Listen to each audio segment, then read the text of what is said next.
मेरे प्रिय विद्यार्थियों, मैं डॉक्टर अपूर्व नागर एसपीसी गवर्नमेंट कॉलेज भीम जिला राजसमंद से आपके सामने लोक प्रशासन का थर्ड ईयर तृतीय वर्ष का सेकंड पेपर भारत में स्थानीय प्रशासन का नगर समितियां, जो नगरीय शहरीय स्थानीय समितियां हैं, उसका नगर निगम के बारे में हम पढ़ेंगे। जैसा कि मैंने पहले पिछले लेक्चर में बताया था कि नगर निगम सबसे बड़ी संस्था है शहरीय स्थानीय निकायों की, और 5 लाख से ऊपर यदि इसकी पॉपुलेशन है तो वहाँ नगर निगम बन सकता है। तो उसके बारे में हम आज पढ़ेंगे और उसके बारे में हम थोड़ा ज्ञान अर्जित करेंगे। तो सबसे पहली चीज़ ये समझिए कि जो बड़े शहर हैं वो औद्योगिकीकरण है या पर्यटन के लिहाज से या किसी कारण से वो बड़े शहर हैं और उसमें बहुत अधिक जनसंख्या है, उसको मैनेज करने के लिए सरकार के पास मशीनरी जो है वो सोचकर नगर निगम बनाए गए हैं, जिनके अंदर जो समितियां होती हैं और जो वो अपना कार्य इतने बड़े नगर को चलाने का, सफाई का, पानी बिजली सबकी व्यवस्था करनी पड़ती है।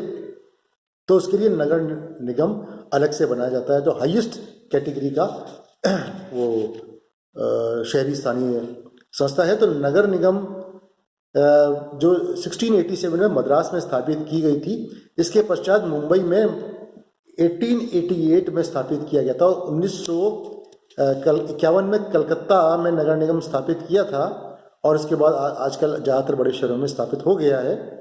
और अब हम ये जानने की कोशिश करेंगे कि नगर निगम और नगर परिषद में जो हमने छोटा है उसमें अंतर क्या है, क्योंकि दोनों एक से लगते हैं, नगर निगम भी नगर परिषद भी। हालांकि 1 लाख से 5 लाख जो इनकी जो पॉपुलेशन का अंतर है वो तो प्रथम यही है, लेकिन आपको मालूम होना चाहिए कि दोनों में प्रथम अंतर ये है कि नगर निगम स्थापित करने के लिए राज्य सरकार को विधानमंडल द्वारा पृथक से विशेष विधान पारित करना पड़ता है। जैसे मुंबई नगर अधिनियम 1888, दिल्ली नगर निगम अधिनियम 1957, कलकत्ता आदि का इनका, और इस प्रकार से इनका अलग से पारित करना पड़ता है।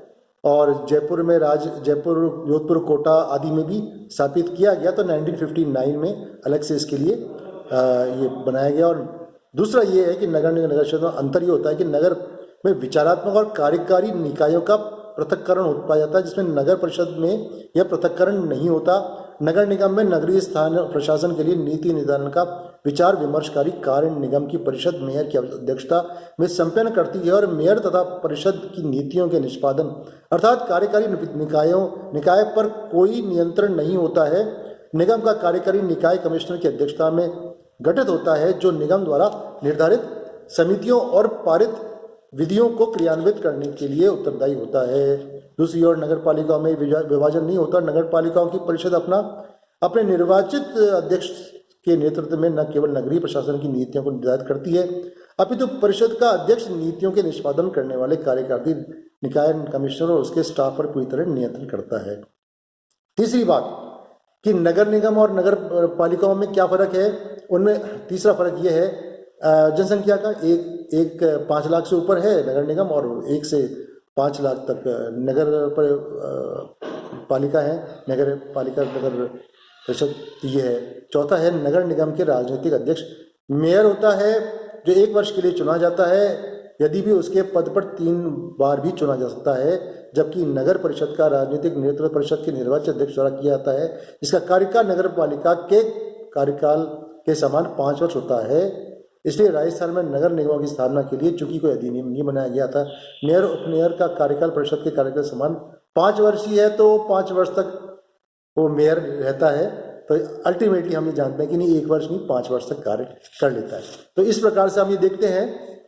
अब आपको ये समझना पड़ेगा कि राजस्थान में नगर निगम का संगठन क्या है। तो नगर निगम में हम ये जानते हैं कि महापौर हेड है, महापौर, उप महापौर उसके नीचे है, और उसके नीचे है समितियां, परिषद, नगर आयुक्त। तो इसको हम यदि चार्ट को पढ़े ढंग से तो महापौर जनता द्वारा प्रत्यक्ष निर्वाचित होता है, उप महापौर पार्षदों द्वारा निर्वाचित होता है, और इनके अंडर में परिषद होती है जिसे प्रत्येक वार्ड से एक पार्षद का चुनाव होता है। वो पार्षद उप महापौर को चुनते हैं। समितियां होती हैं, नगर समितियों में सांविधिक समिति, गैर सांविधिक समिति दोनों होती हैं। नगर आयुक्त में राज्य सरकार द्वारा पदस्थापित लोक सेवा का सदस्य होता है। जो नगर आयुक्त बनता है वो कमिश्नर, म्युनिसिपल कमिश्नर उसका नाम होता है, और वो सारे कार्य करने में कार्यकारी जो भी विशेष तरह का कार्यपालक का जो कार्य है वो इसके हिसाब से नगर आयुक्त प्रशासनिक हेड होता है उसका। और नगर निगम के संगठन में आपको ये चीज़ें समझ में आ गई होगी कि परिषद, मेयर, उप महापौर, उप महापौर, नगर आयुक्त और समितियां, ये इसके 4 चीज़ें हैं। तो परिषद जैसा परिषद काफ़ी इंपॉर्टेंट होती है, और परिषद जो है नगर निगम एवं नगर परिषद दोनों में ही एक निर्वाचित परिषद का प्रावधान होता है।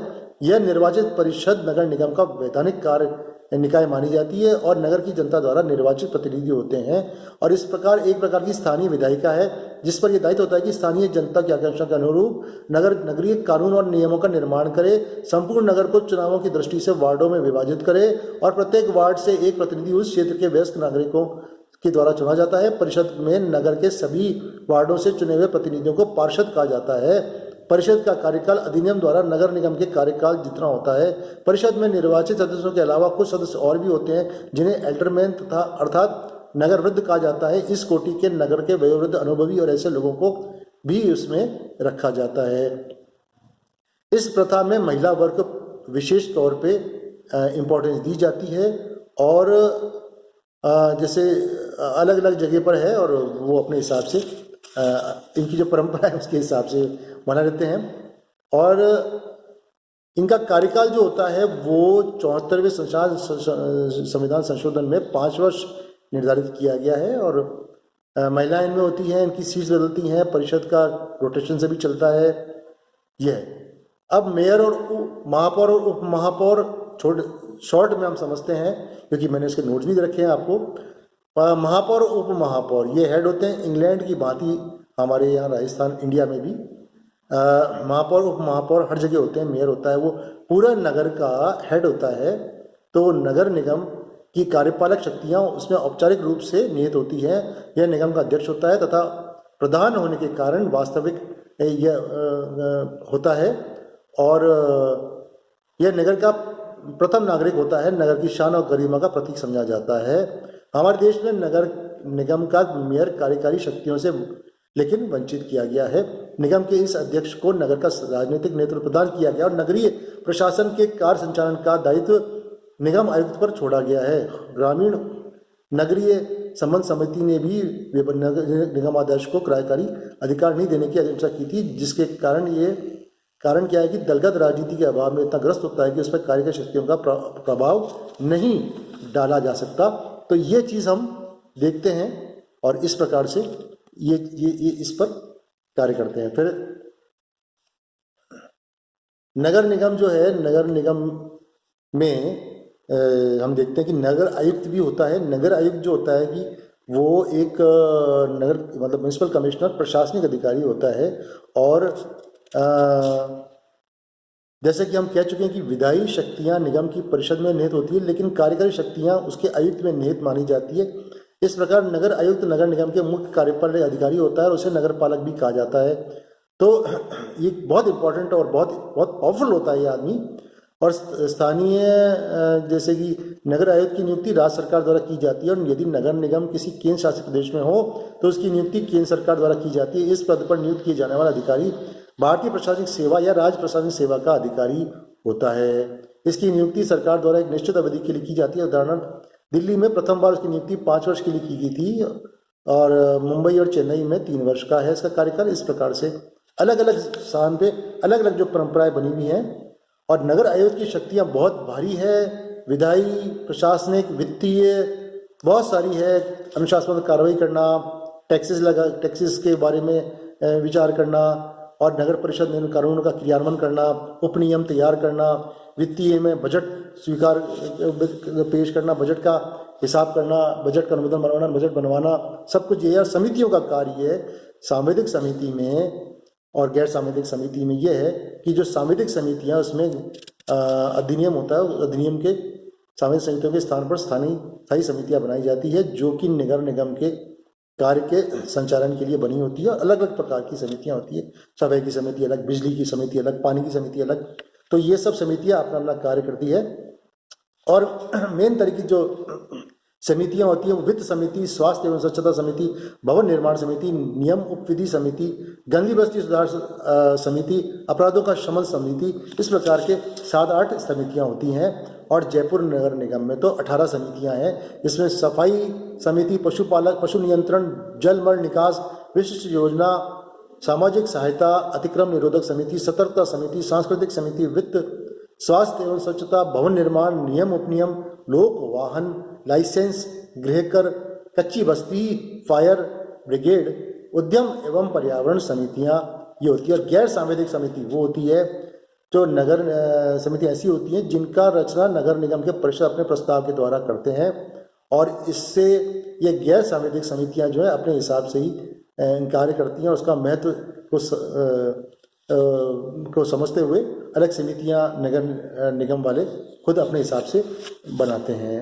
तो ये था हमारा नगर निगम का। बाकी हम अगले टॉपिक में करेंगे। Thank you.